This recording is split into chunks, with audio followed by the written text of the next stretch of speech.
నాణ్యమైన విద్య అత్యుత్తమ భవిష్యత్తుకి పునాది.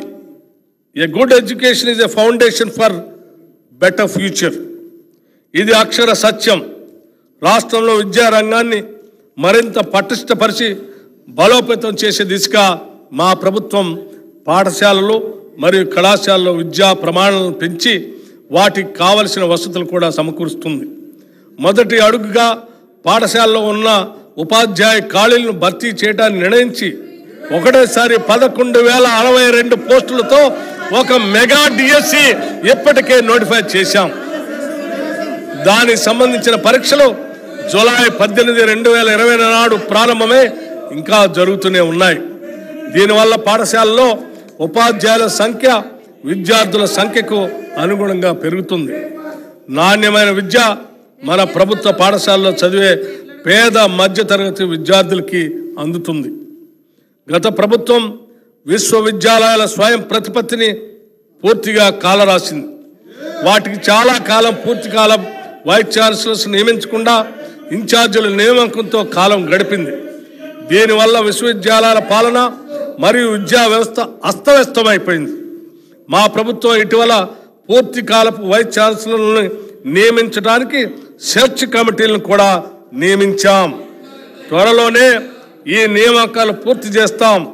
విశ్వవిద్యాలయాల్లో మౌలిక సదుపాయాల కల్పనకై 500 కోట్ల రూపాయల నిధుల్ని ప్రతిపాదిస్తున్నాం. దీనిలో 100 కోట్లు ఉస్మానియా విశ్వవిద్యాలయ మౌలిక వసతులకి, మరో 100 కోట్లు మహిళా విశ్వవిద్యాలయ మౌలిక వసతులకి ప్రతిపాదించాం. మిగతా నిధులు కాకతీయ మరియు ఇతర విశ్వవిద్యాలయ మౌలిక సదుపాయాల కల్పనకై ప్రతిపాదిస్తున్నాం. సంపద వల్ల మాత్రమే సమర్థత రాదు, కానీ సమర్థత వల్ల సంపద మరియు మిగతావన్నీ కూడా సంతృప్తిని కలిగిస్తాయి. ఇది వ్యక్తులకైనా సమాజానికైనా సమానంగా వర్తిస్తుంది. Wealth does not bring excellence, but excellence makes wealth and everything else good for men both individually and collectively. Socrates మహానుభావుడు చెప్పిన దాన్ని మేము అన్ని రంగాల్లో ముందుగా సామర్థ్యం పెంపొందించే ప్రయత్నాలు చేస్తున్నాం. అందులో భాగంగానే 65 ప్రభుత్వ ఐటీఐల్ని ప్రైవేటు సంస్థల సహకారంతో నైపుణ్య కేంద్రాలుగా మార్చే ప్రణాళికల్లో భాగంగా ప్రభుత్వం టాటా టెక్నాలజీస్ లిమిటెడ్ వారితో ఒక ఒప్పందం కుదుర్చుకుంది. వీటిలో నేటి పరిశ్రమల అవసరాలకు తగ్గట్టుగా 6 కొత్త దీర్ఘకాల కోర్సుల్ని ప్రవేశపెట్టబోతున్నాం.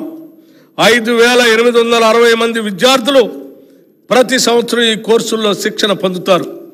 స్వల్పకాల కోర్సులతో ప్రతి సంవత్సరం 31,200 విద్యార్థులకి శిక్షణ లభిస్తుంది. ఈ ప్రాజెక్టులో భాగంగా ప్రభుత్వ ఐటీఐల్లో ఆధునిక సాంకేతిక పరికరాలు సమకూర్చబడతాయి.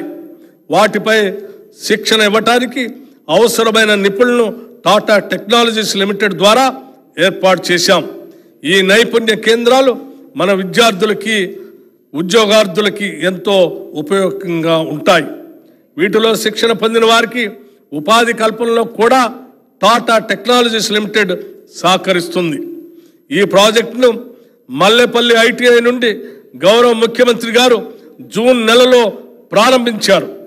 పబ్లిక్ ప్రైవేట్ భాగస్వామ్యంతో జరుగుతున్న ఈ ప్రాజెక్ట్ అయ్యే మొత్తం ఖర్చు 2,324 కోట్ల రూపాయలు.